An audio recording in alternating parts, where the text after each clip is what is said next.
ba meron tayong mga seasonal na reason? Dahil season ng maraming trabaho, meron ding season na nababawasan po yung nagtatrabaho. Hindi po ba ito yung reason nito or dahil nga po sa krisis dala po ng nangyari doon sa gitnang silangan po, Sir Sergio, na minabuti ng mga employer na medyo magbawas at maghigpit ng sinturon? Alam mo naman kasi ang employment, produkto yan ng ika nga ng investment, no? Medyo pahina investment sa atin, ano?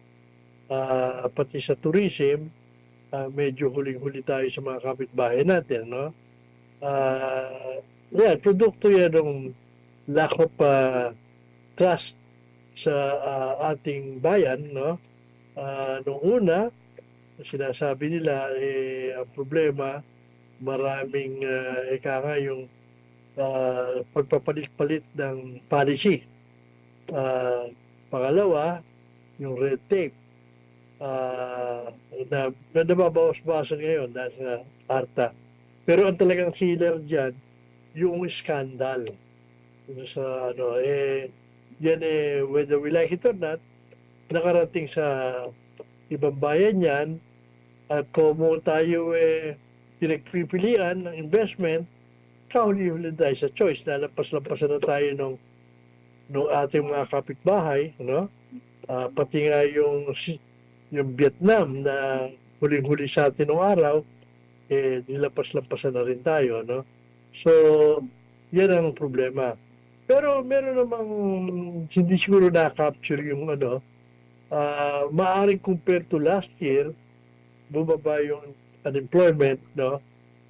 Pero mula naman nung Marso papuntang Abril, nabawasan naman yung nadagdagan naman yung employment. Kasi alam nyo, every year, 800,000 to 1 million nagkakaedad at saka mga graduate joining the job market. No? Nung maraming sagana tayo sa investment, na-address yan, yung employment nila. Pati nga nakakabawas pa nga tayo doon sa informal sector na yung mga farmers, fisher folks, mga market vendors, mga ambulatory vendors, yan, nalilipat sana yung iba sa formal sector. Pero ngayon, hindi na na-address yan, pati yung mga employment nung gumagraduate na bago, nagkakaedad, hindi na-address. Kaya bumagsak yung natin, yung employment natin. Opo. In terms of percentage, dito sa taon na to, parang tumataas ang content sa nakarang buwan, no? Pero compared to last year, talaga medyo may bumaba talaga. Opo. Sir Sergio, curious lang po ako, yung mga employer po ba natin, ang mga nagiging employer sa bansa, nadadagdagan po ba or nababawasan or pantay lang, may nadadagdag, meron ding nababawas po? Alam mo, hindi masyado nakikita ng mga kababayan natin, yung mga empleyado natin nasa mga 52 million ngayon nasa labor market, no? 86% of that nasa informal sector. 84%. Yung 16% nandun sa formal sector, no? Yung formal sector, mga enterprises, ang problema, doon sa 16% na yung mga kumpanya na covered ng mga minimum wage, PhilHealth, SSS, Pag-ibig, yan, 90% yan micro.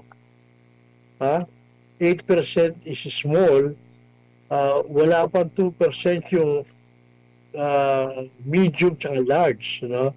So talagang dati naman istorya ng micro na every year may mga pumapasok, may nagsasara. Ngayon marami nagsasara, walang pumapalit masyado. Kaya yung mga employment nababawasan din. Compared sa other babayan, sila tuloy-tuloy ang paglago ng tayo kahit tumataas yung ating GDP nung iba ngayon napakababa, nilalampasan pa rin tayo ng iba, iniwanan tayo dahil walang investors tayo, kulang din ang mga turista. Opo, common po naririnig natin, Ginoong Sergio, pag umaalis po ng bansa ang presidente natin, merong mga state visit siya, naririnig natin yung mga katagang mga pledge, no? At yung pag-i-invest, no, yung halaga ng investment pledges. Sa karanasan nyo po, mga ilang taon po ba bago maisakatuparan yung mga klaseng ganyan? Yan po ba ay agad-agad or umaabot pa ba sa next administration bago maisakatupar o bago maging operational yan na dagdag talaga na hanapan ng trabaho ng ating mga kababayan po, Ginoong Sergio? Alam mo, dahil nga medyo nahuhuli tayo sa investment at sa nakakatulong yung ginagawa ng presidente na he goes out of his way to attract investment. Yung huling biyahe, halimbawa, na may mga kasama naman kaming siya private sector na sumasama doon, so yung sa Japan, I think the pledge was about $3.4 billion na investment. Yan ay hindi agad-agad. You're talking of 2 to 5 years bago yan. Ang estimated jobs yan, mga 10,000 jobs yata. At kung madadagdagan pa, magandang dating ng investment in the medium term yan, 2 to 5 years, dadami pa yan. Dumating din dito yung presidente ng Vietnam. Vietnam, no? Marami ring pinag-usapang pledges. Alam mo naman yung Vietnam, nilapas-lapasan tayo. They are saying na dapat yung trade natin na nasa $2 billion lang ngayon, parang pinag-uusapan palaguin hanggang $12 billion, no? Tall order yan, no? At masyadong malaki ang advantage sila sa trade sa atin, no? Positive sila sa atin dahil naghahabol. So hopefully, kahit na hindi umabot sinasabing $10 or $12 billion in the next few years, sana man lang maiangat natin yung trade natin at makabawi tayo sa talo natin sa Vietnam. Marami ring employment na magagawa yan. Opo, at meron din po ba ng mga pledges na talagang hindi rin natutuloy maliban dun sa nabanggit niyo pong possible 2 to 5 years bago maisakatuparan? Well, totoo yan. Lalo na yung mga countries na nagbigay ng mayroong mga usapang investment, pero may mga countries na nagbibigay ng warning sa mga investors nila na umiwas muna sa Pilipinas ngayon. Basically, because of perceived political instability, plus the fact that sana kung naging successful tayo na makumbisi sila na masosolve natin itong scandal sa flood control scandal, sana baka magbalikan yung iba or tayo mapili naman sa investment. Pero nangyayari, lumalala pa yung distrust nila dahil wala nangyayari rito sa flood scandal solution. Opo, Sir Serge, magandang gabi. Si MJ po ito. Sir, bakit po nakakawala ng tiwala sa mga investor ito pong flood control scandal? Well, kasi it started from the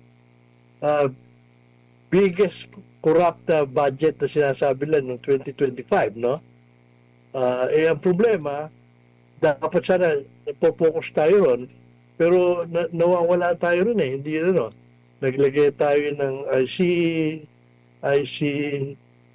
mo, wala nangyari, no? Tapos yung investigation sa Kongreso, yung investigation sa parang hindi rin happy ang mga tao, parang hinahanap nila, sino ba talaga ang mastermind, sino ba talaga ang paparusahan. Walang nangyayari. marami hanggang ngayon kwentuhan lang, ano? So, hindi sila satisfied na masosolve to in the minimum term. Tapos, nagbubukas pa tayo ng ibang mga pintuan, babalikan pa natin yung ibang administrasyon, pupuntahan pa natin yung ibang mga ibang mga departamento, for instance. Samantalang dapat sana i-focus natin doon sa nakita ng mga foreign investors na nakitang sinusolve natin na hindi. Pinalalawak pa natin yung problema, lalong hindi naniniwala ngayon yung foreign investor, lalo pa ngayon nagkakagulo sa Senado, lalong hindi naniniwala ang na we will solve our problem in the short run. Sana nga, 2026, hopefully, kung nakita nila na may nangyayari, sana solve. Baka matrack na natin mga investors tsaka yung mga turista. Opo. Sir, sa ating pong sitwasyon ngayon, sa ating panahon ngayon, base po sa inyong everyday trend, ano po mga trabaho na bakante pa na pwede pong pasukan po ng ating mga kababayan, especially po yung mga galing probinsya na gusto pong makipagsapalaran dito po sa Metro Manila? Well, nung una kasi, mas maganda ang sitwasyon natin ngayon. Lalong araw, maasa tayo sa agriculture, sa manufacturing lang. Ngayon, nadagdagan tayo ng services. Malaki yung services, tsaka yung remittances. Yan ang isang inaasahan. So, tsaka yung mga trabaho na hindi nasa formal sector, kaya yung mga deliveries, mga kanya-kanyang isip ng negosyo, mapapasukan, yan, nagdadagdag yan, no? Yung services sector, ang pinakamabilis lumaki. Sana yung infrastructure sana sa construction. Yung problema nga, dahil sa skandalo, maraming na project na naput on hold. Sana, ituloy man lang yung malalaking project, like transportation, yung mga gano'n. Dapat sana ituloy-tuloy yun. At pagbantayan na lang mabuti. No? Yung mining is contributing to us also. Yung tourism, although naiiwanan tayo ng kapitbahay, kahit paano lumalaki. Pero malaki iwan natin doon. No? Hindi so yun ang mga areas, yung sa electronics, yung kalahati nating export electronics, Tsaka yung mga BPOs natin, ahead tayo riyan. Maraming pupunta rito dahil yan. Opo, sir, sa inyo pong, syempre, ang mga employer po, ang mga bossing, kaya po nakakapag-employ, ay may negosyo. Sa panahon po natin ngayon, at present times, Sir Serge, feasible pa po bang magnegosyo? Dahil po, nandyan pa rin po yung banta ng yung pagtaas sa presyo ng langis dahil po sa Strait of Hormuz at ang walang katapusan po na bangayan ngayon sa gitnang silangan. Actually, sa totoo lang, hindi naman tayo dapat apektado masyado ng Strait of Hormuz Dahil marami nag-o-offer ng na hindi naman dumadaan dun although 20% nga lang dumaan sa Strait of Hormuz, napakaliit naman ang requirement natin para maging problema natin yun Maraming pwedeng panggalingan at maraming presyong pwede tayo makuha. So hindi dapat problema. Napalaki lang natin yung problema kasi mawawala ng supply. Hindi tayo mawawala ng supply. It's just a question of price. Opo. Sir, sa inyo pong pagtaya ngayon, may upward trend na naman, may pagtaas na naman sa presyo ng mga produktong petrolyo. Hanggang saan po yung threshold na kaya po ninyo para po mapanatili po ang status quo sa mga produkto, serbisyo na hindi po magtaas at yung pagpapanatili po ng trabaho ng libo-libo po na yung mga manggagawa? Alam mo, ang hardest hit dyan will be the small ones. Yung mga micro-industries, marami nagsasara. Dahil hindi nila kaya yung presyo. Konting dagdag lang sa cost nila. Very marginal ng operation. Yung some of those in the small, na 8%, yan, medyo mahaba-haba ang PC ng mga yan, yung medium tsaka yung large, kaya niyan. Malalim ang busa, So, wag lang magtatagal masyado. So, yun ang problema, yung maliliit na ayuda lang ang inaasahan. O kung hindi ka, alam mo naman kasi, yung inflation naman, tulong-tuloy yan, no?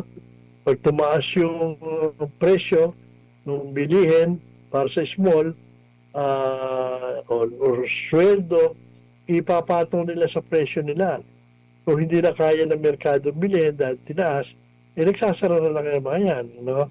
O ngayon, pag tinataasan naman yan, same effect naman yan.